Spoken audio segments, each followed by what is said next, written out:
Assalamualaikum warahmatullahi wabarakatuh.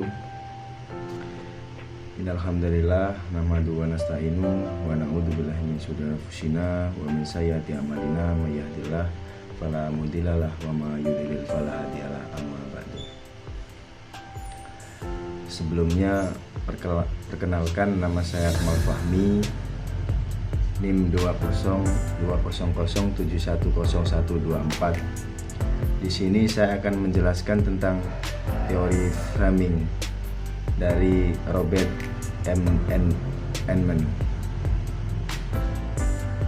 Sebelum menjelaskan teori framing, saya akan menjelaskan siapa itu Robert M. Eddman. Robert M. Eddman adalah salah satu seorang ahli yang meletakkan dasar-dasar bagi analisis framing untuk studi isi media. Konsep mengenai framing ditulis dalam sebuah artikel untuk Journal of Political Communication.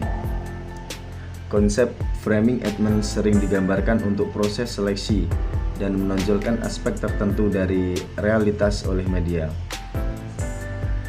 Framing dapat dipandang sebagai penempatan informasi-informasi dalam konteks yang khas sehingga isu tertentu mendapat alokasi lebih besar daripada isu lain. Framing memberikan tekanan lebih pada bagian teks komunikasi ditampilkan dan bagian mana yang ditonjolkan oleh pembuat teks. Kemudian yaitu perangkat framing. Eddman melihat framing dalam dua dimensi besar, yaitu seleksi isu dan penekanan atau penonjolan aspek-aspek tertentu dari realitas. Dari penonjolan adalah proses membuat informasi menjadi lebih bermakna, lebih menarik, berarti, atau lebih diingat oleh khalayak. Dalam praktiknya, framing dijalankan oleh media dengan menyeleksi isu tertentu dan mengabaikan isu yang lain, dan menonjolkan aspek dari isu tersebut dengan menggunakan berbagai strategi, wacana, penempatan yang mencolok, pengulangan, pemakaian grafis yang mendukung dan memperkuat penonjolan, pemakaian label tertentu ketika menggambarkan orang yang diberitakan, asosiasi terhadap simbol budaya, generalisasi, simplifikasi, dan lain-lain. Cara pandang atau perspektif itu pada akhirnya menentukan fakta, apa yang diambil, bagian mana yang ditonjolkan dan dihilangkan, dan hendak dibawa kemana berita tersebut. Kemudian yaitu seleksi isu. Aspek ini berhubungan dengan pemilihan fakta dari realitas yang kompleks dan beragam itu. Aspek mana yang diseleksi untuk ditampilkan. Dari proses ini selalu terkandung di dalamnya ada bagian berita yang dimasukkan atau include. Tetapi ada juga berita yang dikeluarkan, exclude. Tidak semua aspek atau bagian dari isu ditampilkan. Wartawan justru memilih aspek tertentu dari suatu isu. Kemudian yaitu penonjolan aspek tertentu dari isu. Aspek ini berhubungan dengan penulisan fakta.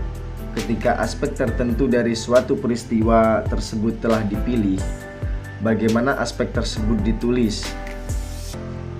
Hal ini sangat berkaitan dengan pemakaian kata, kalimat, gambar, dan citra tertentu untuk ditampilkan kepada khalayak.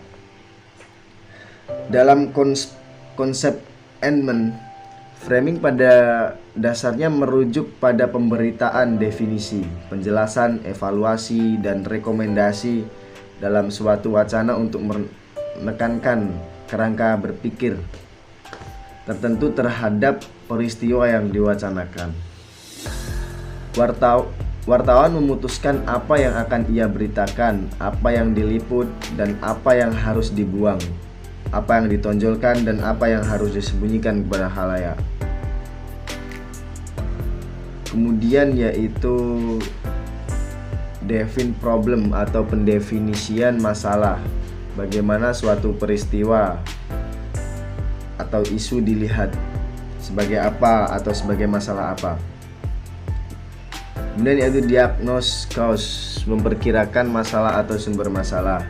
Peristiwa itu dilihat disebabkan oleh apa yang dianggap sebagai penyebab dari suatu masalah, siapa aktor yang dianggap sebagai penyebab masalah. Dan make moral judgment, membuat keputusan moral. Nilai moral apa saja, nilai moral yang disajikan untuk menjelaskan masalah. Nilai moral apa yang dipakai untuk melegitimasi atau mendelegitimasi suatu tindakan. Kemudian yaitu treatment recommendation, yaitu menekankan penyelesaian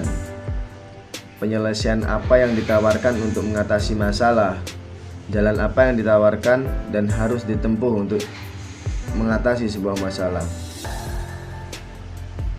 Frame berita timbul dalam dua level, yaitu yang pertama, konsepsi mental yang digunakan untuk memproses informasi dan sebagai karakteristik dari teks berita. Yang kedua yaitu perangkat spesifik dari narasi berita yang dipakai untuk membangun pengertian mengenai peristiwa. Frame berita dibentuk dari kata kunci, metafora, konsep, simbol, citra yang ada dalam narasi berita. Define problems adalah elemen yang pertama kali dapat kita lihat mengenai framing, yang merupakan master frame paling utama. Ia menekankan bagian peristiwa dipahami oleh wartawan ketika ada masalah atau peristiwa. Kemudian diagnose cause merupakan elemen framing untuk membingkai siapa yang dianggap sebagai aktor utama suatu peristiwa.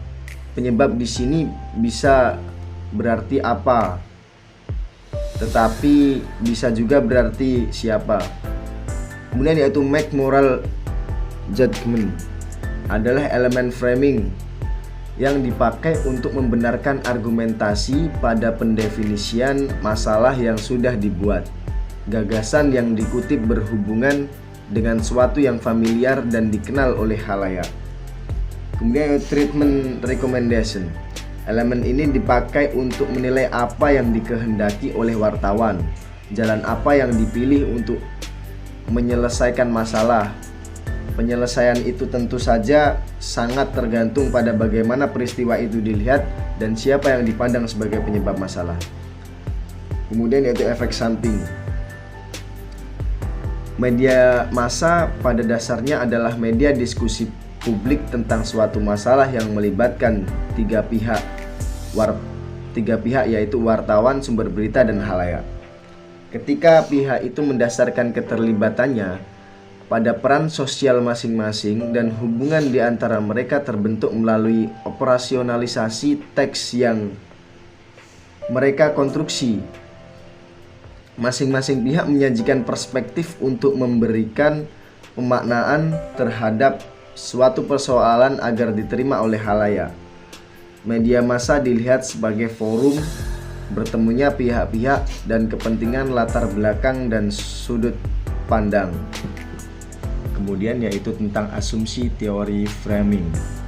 Teori framing dibangun berdasarkan asumsi bagaimana sebuah isu yang dicirikan dalam pelaporan berita dapat memiliki pengaruh terhadap bagaimana isu tersebut dipahami oleh khalayak. Dengan kata lain, media mengarahkan perhatian publik kepada tema tertentu. Pilihan jurnalis yang mengakibatkan khalayak membuat keputusan apa yang dipikirkan. Asumsi ini berasal dari pemikiran agenda setting. Jurnalis tidak hanya memiliki topik yang akan disampaikan kepada khalayak, melainkan juga terlibat dalam proses bagaimana berita tersebut disuguhkan dengan frames di mana berita tersebut disajikan. Kemudian yaitu kritik mengenai teori framing. Teori framing tidak lepas dari berbagai kritik yang disampaikan oleh para ahli. Adapun beberapa kritik yang disampaikan oleh para ahli adalah sebagai berikut. Framing membangun ketidakpercayaan terhadap media. Yang kedua yaitu framing menciptakan kesenjangan antara kebenaran dan kewaspadaan publik dengan menciptakan sudut pandang. Yang ketiga yaitu framing mendistorsi kebenaran. Yang keempat, frames membatasi perdebatan dengan menempatkan kosakata dan metafora yang bisa digunakan dalam berita yang digunakan oleh semua publik. Yang kelima yaitu framing menjadi kurang seiring dengan berkembangnya media baru dan memberikan kesempatan kepada orang untuk memikirkan topik yang sama dengan sudut pandang yang berbeda. Kemudian pendapat saya mengenai teori framing. Mempelajari teori framing dapat memberikan manfaat. Di antaranya adalah kita dapat mengetahui dan memahami pengertian framing, sejarah teori framing, asumsi, perkembangan teori framing, serta kritik terhadap teori framing. Demikianlah ulasan yang dapat saya sampaikan tentang teori framing terkait dengan pengertian, sejarah, asumsi, perkembangan, serta kritik teori framing, dan semoga dapat menambah wawasan dan pengetahuan tentang teori framing sebagai salah satu teori efek media, khususnya dengan teori komunikasi pada umumnya. Terima kasih sebelumnya dan salam, sampai jumpa. Nun wal qalami wa ma yasturun. Wassalamualaikum warahmatullahi wabarakatuh.